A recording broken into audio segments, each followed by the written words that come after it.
जय हिंद फ्रेंड्स, कैसे हैं आप सभी लोग। उम्मीद करता हूं कि आप सभी लोग अच्छे होंगे। फ्रेंड्स, एक बार फिर से आप सभी का वेलकम है आपके वीडियो चैनल पर। सो फ्रेंड्स, स्टार्ट करते हैं आज का वीडियो लेक्चर और सॉल्व करते हैं पहला क्वेश्चन।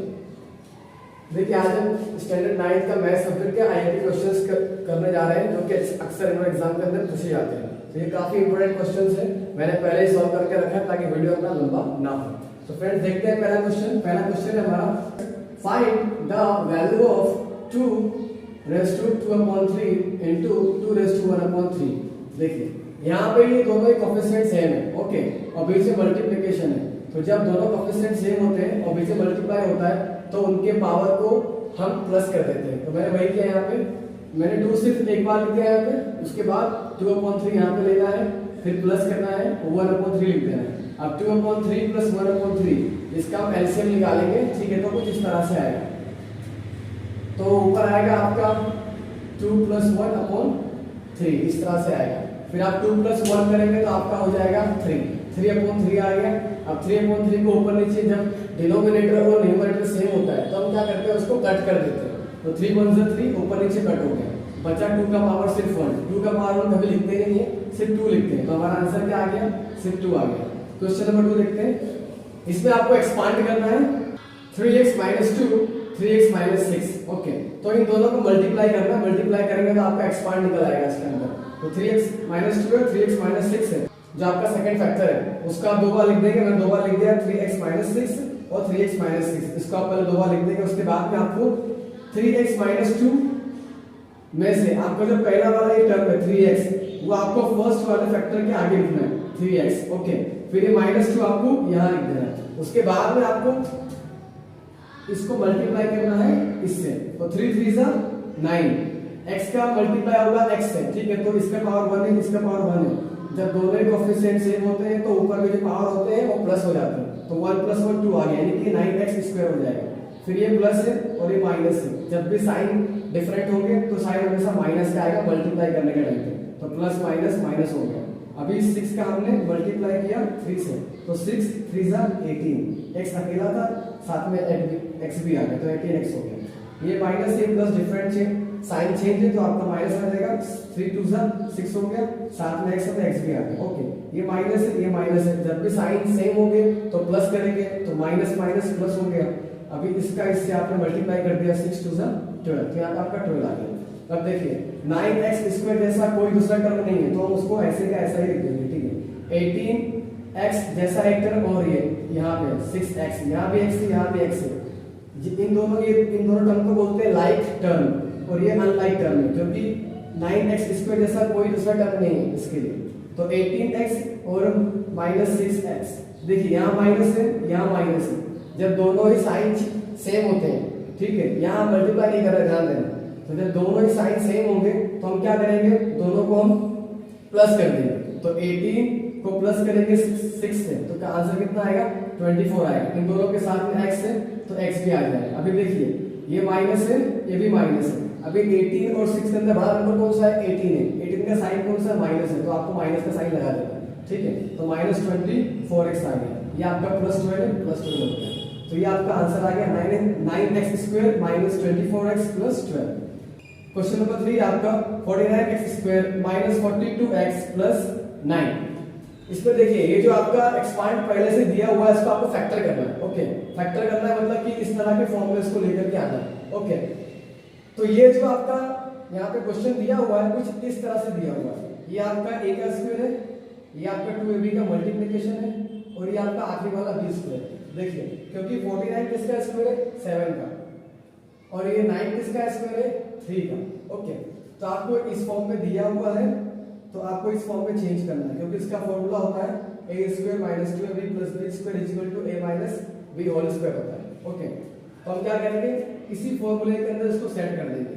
ये पहला वाला 49x² किसका स्क्वायर है, 7x का, तो 7x का हम क्या करेंगे, स्क्वायर कर देंगे, ओके। उसके बाद ये आपका +b² है, तो यहाँ प्लस लिख देना है, और b आपका टर्म कौन सा है, आखिरी वाला टर्म है, b यहाँ आखिरी में है, तो ये आखिरी वाला टर्म है। अभी 9 किसका स्क्वायर है, 3 का स्क्वायर, मैंने 3 स्क्वायर कर दिया, ठीक है। अभी देखिए, b से -2 है, तो -2 लिख देना है। फिर आपका ये वाला टर्म कौन सा है, ये है, यानी कि 7x, यहाँ 7x आ गया। b वाला टर्म कौन सा है, 3 है, तो यहाँ पे 3 आ जाएगा, ओके, तो ये आपका इस तरह से पैटर्न बन गया ये वाला। ओके, उसके बाद क्या करना है आपको, a और b लिखना है, बीच में लगाना माइनस। तो हमारा a क्या 7x, तो यहाँ पे 7x लिख दिया। यहाँ क्या बोल रहा है माइनस लगाना है, तो हमने माइनस लगाया। फिर b हमारा क्या है 3 है, तो हमने 3 लगा दिया, बाद में होल स्क्वायर कर दिया 7x - 3 होल स्क्वायर। अगर इससे आपको चेक करना आप चेक भी कर सकते हो। 7x का स्क्वायर कितना होगा 49x स्क्वायर। ओके, फिर आपका ये देखिए माइनस है, तो यहाँ माइनस आ जाएगा क्योंकि माइनस प्लस प्लस माइनस के साथ आप कितने प्लस को मल्टीप्लाई करें आपका आंसर तो माइनस नहीं आएगा। ओके, फिर 7 2 * 14, 14 3 * 42। ओके, x आपका यहाँ पे x यहाँ पे भी आ गया। फिर 3 का स्क्वायर 9 होगा, तो यहाँ 9 आ गया। तो यानी कि हमारा इतना सही है। ओके, तो आपने राइट लिख दिया 7x - 3 होल स्क्वायर। आपको एक फॉर्मूला ध्यान रखना है, अगर आपको फॉर्मूले आते होंगे तो फैक्टर एक्सपांड करने में आपको बड़ी आसानी होगी। ओके, क्वेश्चन नंबर 4 लेते हैं। 4 नंबर क्वेश्चन है 2x + 7 होल स्क्वायर। इसको आपको एक्सपांड करना है। ओके, यानी कि इस तरह के फॉर्म में लाना है जो मैंने यहाँ पे किया है। देखो अभी जैसे ही 2x + 7 होल स्क्वायर आप देखेंगे तो आपके माइंड में फॉर्मूला आना चाहिए। ठीक है, अगर आपको आता होगा तो वो ये कि a + b whole square = a² + 2ab + b square. यानी कि आपको इस फॉर्म में ऑलरेडी क्वेश्चन दिया हुआ है, आपको इस फॉर्म में चेंज करना है। ओके, तो चलिए चेंज करते हैं। देखिए a की जगह पे क्या है 2x है, तो a = क्या होगा 2x हो गया। b की जगह पे क्या है 7 है, तो b = 7 हो गया। ओके, अब क्या बोल रहा है a का स्क्वायर करो, b का स्क्वायर करो और बीच में +2ab करो। +2ab का मतलब क्या है कि 2 को a से मल्टीप्लाई करना है, फिर b से मल्टीप्लाई करना है। ओके, देखते हैं। तो a = क्या है 2x है, b = क्या है 7x है। अभी a का स्क्वायर करना है, यानी कि 2x का स्क्वायर करेंगे। 2x का स्क्वायर कर दिया हमने, यहाँ प्लस फॉर्मूला में यहाँ प्लस आ गया। फिर आपको क्या बोल रहा है 2 लगाने को बोला, 2 लगा दिया आपने। फिर आपको क्या बोल रहा है a लगाइए, तो ये हमारा क्या 2x है, 2x से मल्टीप्लाई कर देंगे। फिर b हमारा क्या 7 है, तो 7 से मल्टीप्लाई हो गया। फिर वो बोल रहा है कि +b², तो प्लस लिख करके b की जगह पे क्या रखना 7 रखना, तो 7 का स्क्वायर कर देंगे। ओके, अब इन सबको सोल्व करना है। 2x का स्क्वायर कितना हो जाएगा 4x² हो जाएगा। स्क्वायर का मतलब क्या होता है मैं समझाता हूं आपको, एक बार समझ लीजिए। 2x² का मतलब होता है 2x को 2 टाइम्स मल्टीप्लाई करना है आपस में। 2 2 * 4 हो गया, x को मल्टीप्लाई करेंगे तो आपका 4x² हो जाएगा। ओके, तो 4x² हो गया। फिर ये 2 2 * 4, 4 7 = 28 आ गया आपका। यहाँ पे x है, x भी साथ में आ जाएगा, प्लस है प्लस आ गया। 7 का स्क्वायर कितना होगा 49, तो ये आपका 49 आ गया। ओके, आई होप कि आपको समझ में आ रहा होगा। अगर वीडियो आपको अच्छी लग रही हो, समझ में आ रहा हो तो वीडियो को लाइक कर दे अभी। और अगर अभी तक आपने चैनल को सब्सक्राइब नहीं किया तो सब्सक्राइब भी कर लीजिए। अगला क्वेश्चन करते हैं, क्वेश्चन नंबर 5 करते हैं डिवाइड। आपको डिवाइड करना है 8√15 / 2√3। इसका मतलब होता है कि 8 का मल्टीप्लाई है 15 के साथ में, और यहाँ पे 2 का मल्टीप्लाई है √3 के साथ में। ओके, इसको हमको क्या करना है सॉल्व करना है डिवाइड। अभी देखिए डिवाइड का मतलब होता है कि बीच में डिवाइड का सिंबल आएगा। 8√15 / 2√3। ओके, डिवाइड का मतलब ये होता है कि हम इसको यहाँ पे इस तरह फॉर्म में लिख सकते हैं। तो मैंने इसको फ्रैक्शन के फॉर्म में लिख दिया। अभी देखिए इसका हम फैक्टर करेंगे। 8 का फैक्टर कितना होता है 2 4 * 8, तो मैंने 2 4 कर दिया, तो 2 4 * 80 तो होता है। ओके, फिर देखिए 15 रूट में है, तो 15 जो रूट में है उसका ही फैक्टर करेंगे, तो 3 5 * 15 होता है, तो √3 आ गया, √5 आ गया। अब √3 और √5 का मल्टीप्लाई करेंगे तो √15 ही तो आएगा। ओके, उसी तरह से नीचे का जो था वो मैंने कर दिया क्योंकि उसको जरूरत नहीं, इसलिए मैं वैसे का वैसे रख दिया। अब देखिए ऊपर भी 2 नीचे भी 2, 2 1 * 2, 2 1 * 2 कट जाएगा। डिनोमिनेटर और न्यूमरेटर में ऊपर नीचे जब भी कट करते हैं तो एक ही नंबर से करते हैं, ध्यान रखिएगा इस बात का। फिर देखिए ऊपर में √3 है, नीचे भी √3 है, तो ये ऊपर नीचे कट गया। ओके, अब ऊपर क्या बचा, ऊपर बचा सिर्फ 4 और बचा √5, तो आपका आंसर आ गया 4√5। ये आपका आंसर हो गया। क्वेश्चन नंबर 6 करते हैं friends. If 5 2 is solution of equation kx + 4y = 33, then find the value of k। ऐसा बोल रहा है कि एक सॉल्यूशन आपको दिया हुआ है, वो सॉल्यूशन किसका है इक्वेशन का। इक्वेशन क्या है kx + 4y = 33। तो इस इक्वेशन का आपको सॉल्यूशन दिया हुआ है 5 और 2। तो देखिए इसके अंदर आपका जो 5 वो क्या है x है, तो x = क्या है 5, और ये आपका y ये आपका 2 जो है क्या है y है, तो y की वैल्यू कितनी 2 है। फिर से समझ लीजिए ये हमारा x है, ये हमारा y, तो आपको यहाँ लिख देना है यहाँ पे x = 5 है यानी कि ये y = 2 है यानी कि ये। ओके, फिर आपको इक्वेशन लिख देना है। इक्वेशन आपका क्या है kx + 4y = 33। फिर जहां पे k और जहां पे आपको x और y दिख रहा है वहां पे x और y की वैल्यू पुट कर देनी, रख देनी। ओके, तो k की जगह पे क्या आ गया, x की जगह पे क्या लेना हमको, लेना है 5, तो मैंने x की जगह पे क्या कर दिया 5 लिख दिया, प्लस आपका है यहाँ प्लस आ गया, ये 4 है 4 आ गया। अब y की जगह पे क्या हमको रखना है 2 रखना है, तो हमने 2 रख दिया, ये इज इक्वल टू आ गया 33 आ गया। ओके, अब 5 को k से आप मल्टीप्लाई करेंगे तो 5 k ही आएगा। ओके, तो ये 5 k आ गया इसके बदले। फिर 4 2 सा 8, ब्रैकेट का मतलब होता है मल्टीप्लाई, अंदर बाहर मल्टीप्लाई करना है, तो 4 2 सा 8, तो 4 2 सा 8 आ गया, इज इक्वल टू का इज इक्वल टू आ गया 33 तो 33 आ गया। अब देखिए ये 5 k है। ओके, ये जो आपका क्या है, ये वेरिएबल है, इसकी वैल्यू चेंज होती रहती है, तो हमेशा वेरिएबल को एक साइड रखते हैं जब भी सॉल्यूशन करना होता है, ठीक है, और कांस्टेंट को ले जाते हैं एक तरफ। तो देखिए जो 8 है ये कांस्टेंट है, 33 भी कांस्टेंट है, क्योंकि दुनिया के किसी भी कोने में जाइए 8 की वैल्यू 8 ही रहेगी, 33 की वैल्यू 33 ही रहेगी, ठीक है। तो कांस्टेंट की तरफ, वेरिएबल की तरफ लेके जाएंगे, तो ये आपका वेरिएबल इस तरफ है 5 है।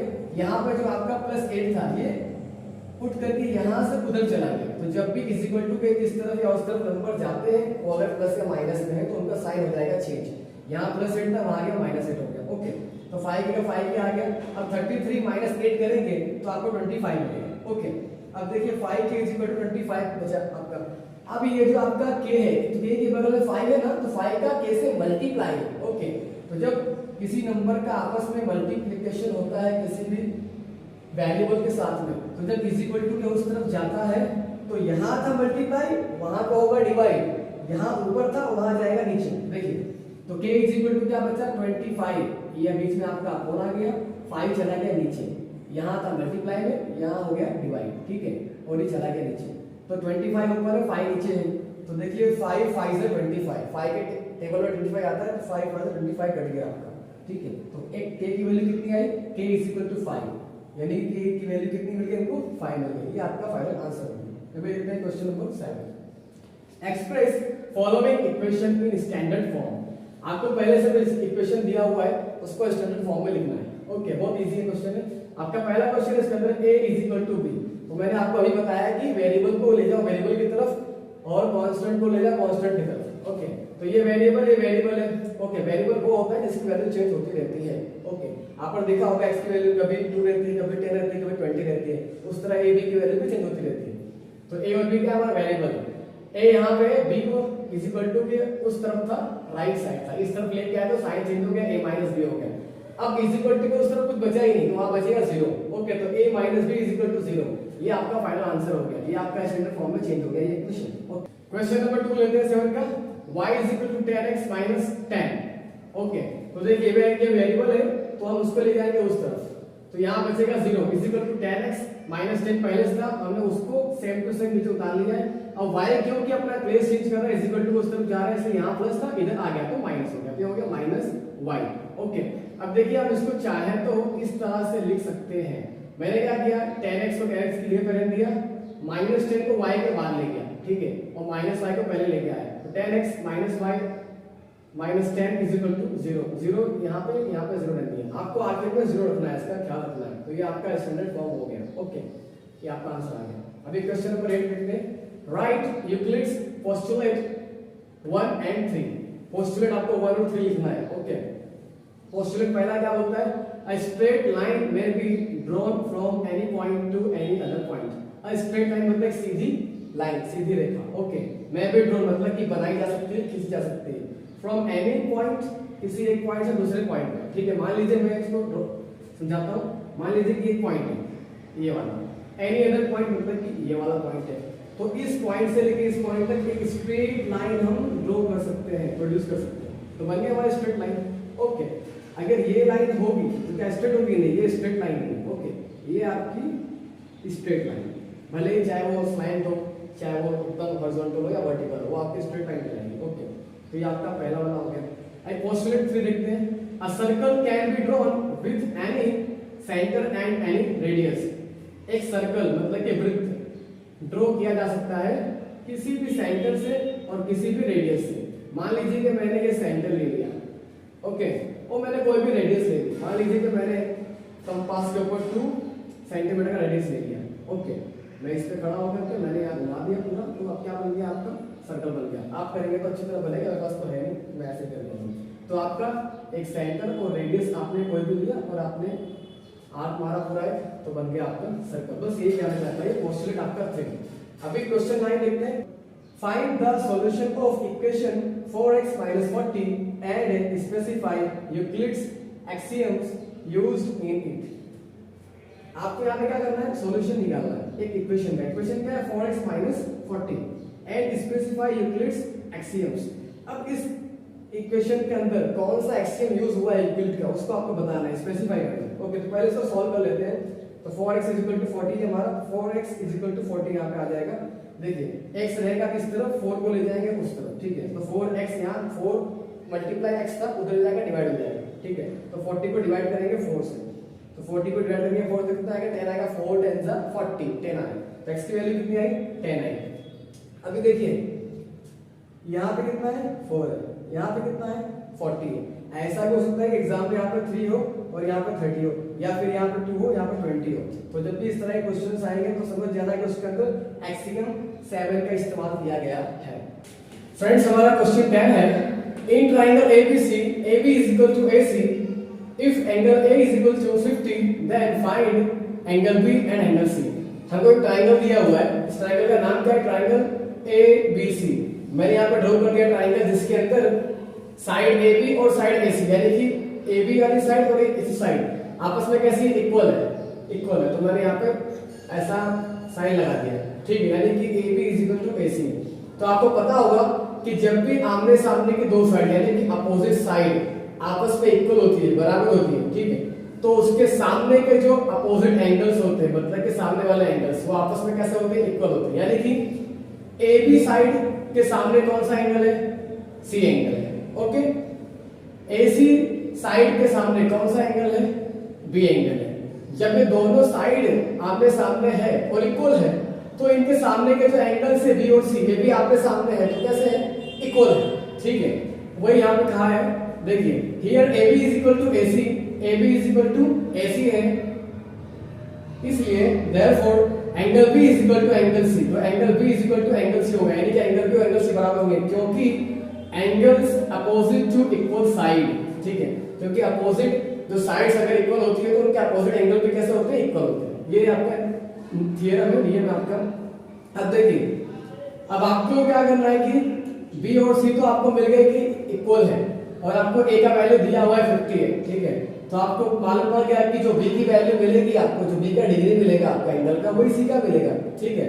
और A का तो आपको दिया है, तो आपको 180 में से डिवाइड कर देना, आपको आंसर मिल जाएगा। अब angle A + angle B + angle C = 180। 180 क्यों, यहाँ पे लिख देना है the sum of all angles of triangle. Triangle के सभी जो एंगल्स होते हैं उसका प्लस करेंगे तो 180 होता है, ठीक है। एंगल A कितना है, 50 और 50 लिख दिया। एंगल B को एंगल B रहने दो क्योंकि इसका वैल्यू पता नहीं है। अब एंगल C की जगह पे आपको एंगल B रख देना है। एंगल B हम क्यों रख रहे हैं, ताकि ये दोनों हमको सेम मिल जाए, और सेम मिलने के बाद क्या होगा, ये हमारा सॉल्यूशन हो जाएगा। अगर एंगल C लेके चलेगा तो आगे सॉल्यूशन होगा ही नहीं, कुछ कटेगा ही नहीं, ठीक है। तो एंगल B आ रख देंगे एंगल C की जगह पे = 180। अब मैंने C की जगह पे एंगल B क्यों लिखा, तो यहाँ पे आपको ब्रैकेट में इसका बता देना है, क्योंकि because angle B = angle C। यहाँ पे देखिए एंगल B = एंगल C हमने ऊपर प्रूफ किया है इसके लिए हमारे थ्योरम के हिसाब से। अब देखिए 50 की जगह 50 आ गया। अभी एंगल B + एंगल B दो बार है, तो कितना हो गया, 2 एंगल B हो गया = 180। अब देखिए 50 इधर से = उस तरफ जाएगा, ठीक है, तो साइन उसका चेंज हो जाएगा। ओके, तो मैंने इसका तो इसको सेम रहने दिया, 180 का 180 रहा, यहाँ से उठ के इधर चला गया तो माइनस हो गया। अब 180 में से 50 माइनस कर कितना आया, 130 आया। तो 2 एंगल B = 130 हुआ। अब एंगल B = 130 है, यहाँ से 2 जाएगा उस तरफ, यहाँ पे 2 मल्टीप्लाई में था, उधर जाएगा डिवाइड हो जाएगा। तो 130 को डिवाइड करेंगे 2 से, तो जब आप डिवाइड करोगे तो कितना आएगा, 65 मिलेगा। 2 6 12, 30 में से 12 माइनस करेंगे तो बचेगा 1 के बगल में 0 आ गया, तो 2 5 10 यानी कि 65। तो एंगल B कितना मिला, 65 मिला। अभी देखिए हमारा एंगल B और एंगल C कैसा इक्वल है, तो एंगल B अगर 65 है तो एंगल C भी कितना होगा, 65 होगा। तो ये आपका फाइनल आंसर हो गया, एंगल B और एंगल C कितने होंगे, 65 डिग्री के होंगे। क्वेश्चन नंबर 11 लेते हैं friends. Define trapezium and parallelogram. Okay, parallelogram और ट्रेपेजियम को आपको परिभाषा देना है, डेफिनेशन देना है कि वो कैसे होते हैं, उसकी क्या प्रॉपर्टीज है, वही आपको इसमें लिख देना, आपका आंसर हो जाएगा। ट्रेपेजियम क्या देखते हैं, if only one pair of opposite sides of a quadrilateral is parallel then the quadrilateral is called trapezium. पहले फिगर समझते हैं। देखिए ये साइड है, इसमें 1 2 3 4 साइड है, क्लोज फिगर है, बंद फिगर है, ठीक है। 4 भुजा है और बंद आकृति, उसको बोलते हैं क्वाड्रिलेटरल। 4 साइड से क्लोज फिगर यानी क्वाड्रिलेटरल। क्वाड मतलब 4 होता है, लेटर मतलब लाइंस, तो 4 लाइन से बनने वाली जो क्लोज फिगर होती है उसको बोलते हैं क्वाड्रिलेटरल। ओके, तो ये क्वाड्रिलेटरल है। एबीसीडी क्या है? क्वाड्रिलेटरल। इस क्वाड्रिलेटरल के अंदर देखिए एबी और सीडी ये दोनों कैसे आपस में पैरेलल है। पैरेलल का मतलब होता है कि एबी और सीडी जो लाइन है, ठीक है, इन दो लाइन के बीच का डिस्टेंस यहां से यहां तक, यहां से यहां तक, यहां से यहां तक, मतलब हर जगह सेम ही रहेगा। उसको आप कितना भी लंबा आगे खींच के लेके जाए, एक्सटेंड करें, वो कहीं मिलेगा नहीं आपस में, ठीक है। तो एबी और सीडी क्या है? पैरेलल है। लेकिन देखो एबी और सीडी पैरेलल है क्या? नहीं, यहाँ पे डिस्टेंस कम है, मतलब कम है, यहाँ पे ज्यादा है, तो इसमें सिर्फ एक ही पेयर क्या है? पैरेलल है। तो ऐसा क्वाड्रिलेटरल जिसके अंदर सिर्फ एक ही पैरेलल, एक ही पेयर मतलब कि एक ही जोड़ी साइड्स की पैरेलल हो, ठीक है, लेकिन वो होनी चाहिए अपोजिट साइड। ओके, तो क्या होगी? वो आपकी होगी ट्रेपेजियम होगा। If only one pair of opposite side, अगर अपोजिट साइड का सिर्फ एक जोड़ा, ठीक है, किसका? क्वाड्रिलेटरल का, इज पैरेलल, अगर पैरेलल है, देन तो द पैरेलल इज कॉल्ड, तो वह क्वाड्रिलेटरल इज कॉल्ड ट्रेपेजियम। तो उस क्वाड्रिलेटरल को ट्रेपेजियम कहते हैं। अभी देखते हैं पैरेललोग्राम। पैरेललोग्राम का रिफ्रेशन क्या लिखते हैं? If both the pairs of opposite angles, इसमें क्या था? One pair of opposite sides क्या थे? पैरेलल थे। इसमें क्या होगा? टू अपोजिट साइड्स पेयर मतलब कि पैरेलल हो गए। Okay, of a quadrilateral are parallel, the quadrilateral is called parallelogram. मैंने यहां फिगर ड्रॉ किया है, देखिए ये PQ QS SR। अब देखिए इसके अंदर PR पैरेलल क्या है? QS है, मतलब कि ये आपका वन पैर हो गया। फिर वही आमने सामने भी है, अपोजिट भी है। अब PQ के अपोजिट में क्या? RS है, तो ये और ये क्या है? पैरेलल है, ठीक है, तो ये पैरेलल हो गया। इसमें क्या? 1 2 यानी कि टू साइड्स आपको अपोजिट साइड्स ऐसे मिले जो कैसे? इक्वल, मतलब कि सॉरी पैरेलल है। ओके, तो ये क्या हो गया? आपका पैरेललोग्राम हो गया। इसमें one pair of opposite side parallel होगी और पैरेललोग्राम के अंदर two pair of opposite sides parallel होगी, तो पैरेललोग्राम कहलाएगा, ठीक है। आई होप कि आपको समझ में आ गया होगा। वीडियो अच्छी लग रही हो तो वीडियो को लाइक कर लीजिए अभी कभी। क्वेश्चन नंबर 2 देखते हैं हमारा, define chord and circumference of a circle. एक सर्कल का सर्कमफेरेंस क्या होता है, कॉर्ड क्या होता है, उसकी परिभाषा देनी, डेफिनेशन देनी। ओके, मैंने यहाँ पर देखिए सर्कल ड्रॉ किया हुआ, ये आपका सर्कल है। ये सर्कल के अंदर ये आपका जो पॉइंट दिख रहा है आपको, जिसको मैंने वो नेम दिया है, वो आपका सेंटर है, उसको हिंदी में कहते हैं केंद्र। ओके, और देखिए इसमें इस सर्कल के A पॉइंट से लेके B पॉइंट तक मैंने एक लाइन सेगमेंट खींचा है, एक रेखाखंड खींच दिया है, ठीक है। तो ये हमारा जो AB दिख रहा है आपको, ये क्या है? ये आपका कॉर्ड है, यानी कि जीवा है। ओके, अगर मान लीजिए कि यही बीच में से निकलता, यही जीवा बीच में से निकलती, यही कॉर्ड अगर सेंटर में से निकलता, तो इसको हम बोलते हैं डायमीटर, यानी कि व्यास कहते हैं, ठीक है। और देखिए ये जो आपका पूरा सर्कल, ये जो है ना आपका सर्कल, इस सर्कल में ये पूरी लेंथ है, यहां से लेकर के ये पूरा यहां तक, ये आपका कहलाता है सर्कमफेरेंस, ठीक है। चलिए डेफिनेशन देखते हैं, डेफिनेशन कॉर्ड की। The line segment joining any two point on a circle is called a cord of a circle. एक सर्कल के अंदर जब एक पॉइंट से दूसरे पॉइंट को एक लाइन सेगमेंट ज्वाइन करता है, आपस में कनेक्ट करता है, तो उसे कहते हैं उस सर्कल का कॉर्ड। तो ये इसमें देखिए A और B पॉइंट को AB क्या कर रहा है? कनेक्ट कर रहा है। ये लाइन सेगमेंट है ना, AB कनेक्ट कर रहा है, ठीक है। तो ये आपका कॉर्ड हो गया लाइन सेगमेंट का। आप इस तरह से साइन लगा, ये हो गया सर्कमफेरेंस। देखते हैं सर्कल का, the length of the complete circle, इस पूरे कंप्लीट सर्कल का जो कंप्लीट लेंथ है, ठीक है, उसे कहते हैं circumference of the circle. Circumference को हिंदी में कहते हैं परिधि या परिमाप। 30 नंबर क्वेश्चन लेते हैं। इन द गिवन फिगर, आपको फिगर दी गई है, फिगर आपकी ये रही। ABCD is a cyclic quadrilateral. ये जो ABCD है ना, ये क्वाड्रिलेटरल है, लेकिन कैसा है? साइक्लिक है। साइक्लिक क्यों बोलते हैं? क्योंकि ये जो क्वाड्रिलेटरल है ABCD, ये एक सर्कल के अंदर है और इसके जो क्वाड्रिलेटरल के जो ये पॉइंट्स हैं, जो इसके वर्टेक्स है, वो सर्कल के ऊपर आ रहे हैं। देखो ये सर्कल के ऊपर एक पॉइंट है, B पॉइंट है, C है, D है, बट पॉइंट को हम बोलते हैं वर्टेक्स कहते हैं। तो ABCD के सारे वर्टेक्स क्या है? इस सर्कल के ऊपर है, ठीक है, इसीलिए इसे कहते हैं साइक्लिक क्वाड्रिलेटरल। इन विच, जिसके अंदर AC and BD are diagonals. AC आपका क्या है? ये AC, ये डायगोनल से, BD भी क्या है? डायगोनल से, ठीक है। इफ अगर angle DBC is equal to 55। कौन सा एंगल? ये वाला DBC,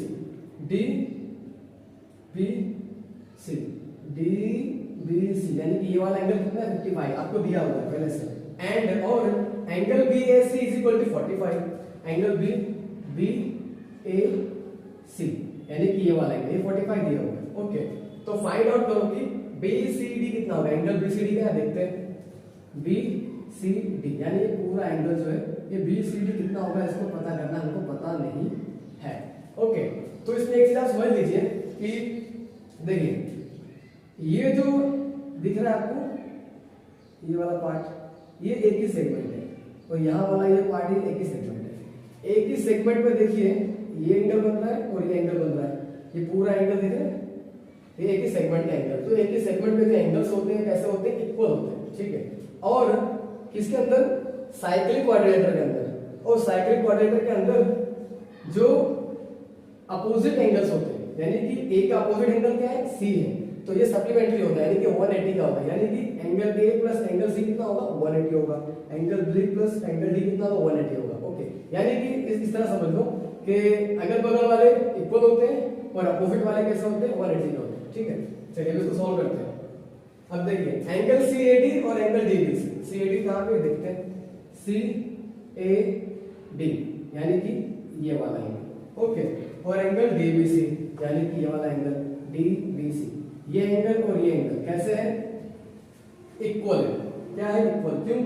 क्योंकि भाई देखो angles in the same segment के जो एंगल्स होते हैं वो इक्वल होते हैं। ओके, मैंने भी आपको बताया भी कि जो अगल बगल वाले एंगल्स होंगे कैसे होंगे? इक्वल होंगे, ठीक है ना। तो मान लीजिए कि ये पूरा एंगल दोनों कैसे इक्वल होंगे, लेकिन अब पूरा एंगल तो दिया नहीं कितने का है। ओके, तो इतना तो दिया है कि ये 55 का है, ये 55 का है, तो ये नहीं दिया, ये मतलब 55 का होगा। और ये 45 का है, मतलब यहाँ पर आपको ये नहीं पता, मतलब 45 का होगा, ठीक है। तो 55 प्लस 45 आपका हो गया 100 हो गया, ठीक है। यानी कि पूरा एंगल 100 का है। ओके, तो ये वाला एंगल कितना हो गया? 55 का हो गया। ओके, अब देखिए हम क्या करेंगे। अब ये जो हमको मिल गया 55, अब 55 को इस 45 से प्लस कर देंगे तो पूरा एंगल मिल जाएगा, ठीक है। और ये वाला एंगल और ये वाला एंगल कितने का होता है? 180 का होता है, ठीक है। Cyclic quadrilateral. तो angle A plus angle B is equal to 180। तो 180 में से इसको दोनों प्लस करके माइनस कर देंगे तो आपका आंसर मिल जाएगा। चलिए करते हैं, देखिए। अब देखिए angle CAD is equal to DBC is equal to 55, क्योंकि angles in the same segment, एक ही सेगमेंट के दोनों एंगल है तो आपस में कैसे होंगे? इक्वल होंगे। ये इक्वल ये होगा, ये इक्वल ये होगा। हमको इसकी जरूरत है इसलिए उसको नहीं करेंगे। ओके, अब देखो एंगल DAB, ये पूरा एंगल DAB, ये पूरा एंगल को हम प्लस करने वाले हैं, ठीक है। तो एंगल DAB में देखो दो एंगल बन रहा है, एक एंगल बन रहा है DAC और एक एंगल बन रहा है BAC, ठीक है। तो angle CAD plus angle BAC, ये आपका 45, ये आपका 45, ये आपका 55। तो 55 प्लस 45 कितना हो गया? 100 हो गया। मतलब कि ये पूरा एंगल आपको मिल गया 100 का।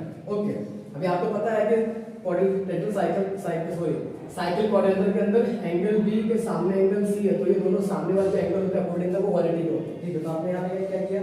एंगल DAB यानी कि ये वाला एंगल DAB, ये वाला एंगल कितना है? 100 है। BCD यानी कि ये वाला angle plus BCD is equal to कितना? 180। क्यों? Opposite angles of a quadrilateral cyclic quadrilateral का अपोजिट एंगल्स 180 के होते हैं, सप्लीमेंट्री होते हैं, ठीक है। तो DAB आपका 100 है, BCD आपको नहीं पता, आपको फाइंड आउट करना है, वही तो हम निकाल रहे हैं यहाँ पे, ठीक है। Is equal to 180। अब BCD यहाँ पे यहाँ रहेगा, 100 जाएगा 180 की तरफ, यहाँ था प्लस, वहाँ हो गया तो माइनस हो गया। 180 में से 100 माइनस करके कितना है? 80 आया। तो आपका आंसर आ गया angle BCD is equal to 80, यानी कि आपको कितना मिल गया? ये आपको मिल गया 80 डिग्री, ये पूरा एंगल। ओके, आई होप कि आपको समझ में आ रहा होगा। अगला क्वेश्चन लेते हैं फ्रेंड्स आज का। क्वेश्चन नंबर 14 है, find the volume of a sphere of radius 11.2।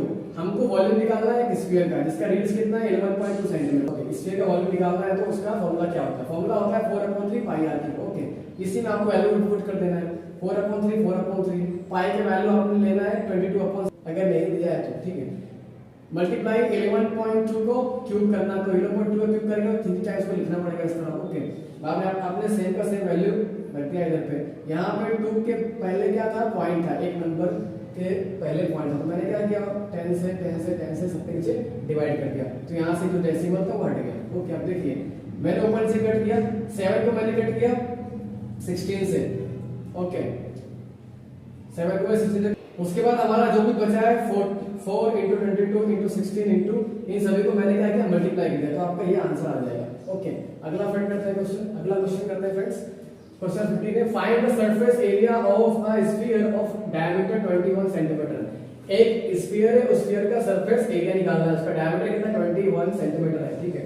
तो हम पहले उसका निकाल देंगे रेडियस, तो रेडियस का फॉर्मूला क्या है, radius is equal to d upon 2, तो d हमारा क्या 22 है, अपॉन का अपॉन आ गया, 2 का 2 आ गया, ये आपका सेंटीमीटर में हो गया। अभी surface area of a sphere का फॉर्मूला होता है 4 पाई r स्क्वायर, तो 4 की जगह 4 आ गया, पाई की जगह 22.7 आ गया। अभी r का स्क्वायर मतलब कि रेडियस को स्क्वायर करना है, मतलब कि 22/2 को स्क्वायर करेंगे, नहीं 2 टाइम्स लिखेंगे उसको, मैंने यहाँ पर 2 टाइम्स लिख दिया। फिर देखिए 7 को 21 को क्या करेंगे, डिवाइड करेंगे, तो 7 1 7 7 21 3 बचा, ओके। बाद में 2 1 2 2 2 4, यहाँ बचा 2, फिर से 2 से कट गया, 2 1 2 2 1 2, तो पूरा कट हो गया, बचा से 22 मल्टीप्लाई 3 मल्टीप्लाई 21, ठीक है। आपने मल्टीप्लाई कर दिया सारा, तो आपका आंसर आ गया 1386 सेंटीमीटर स्क्वायर। यहाँ पर मैंने स्क्वायर लगाया क्योंकि आपका आपने क्या निकाला है, एरिया निकाला है, यहाँ पे एरिया तो स्क्वायर आएगा, और यहाँ पे हमने निकाला था वॉल्यूम निकाला, इसलिए हमने क्या लगाया, क्यूब लगाया, इसका खास ध्यान रखना। सो फ्रेंड्स मुझे उम्मीद है कि आप सभी को समझाए गए सारे क्वेश्चन अच्छी तरह समझ में आ गए होंगे। तो वीडियो अच्छी लगती हो तो वीडियो को लाइक जरूर कर देना, ठीक है, फ्रेंड में शेयर भी कर देना। ये क्वेश्चन अक्सर पूछे जाते हैं एग्जाम के अंदर, और उम्मीद करता हूँ कि आपको ये सभी क्वेश्चन अच्छी तरह समझ में आ गए होंगे। तो फिर मिलेंगे नेक्स्ट वीडियो में, तब तक आप सभी को बेस्ट ऑफ लक, तब तक के लिए बेस्ट ऑफ लक, जय हिंद।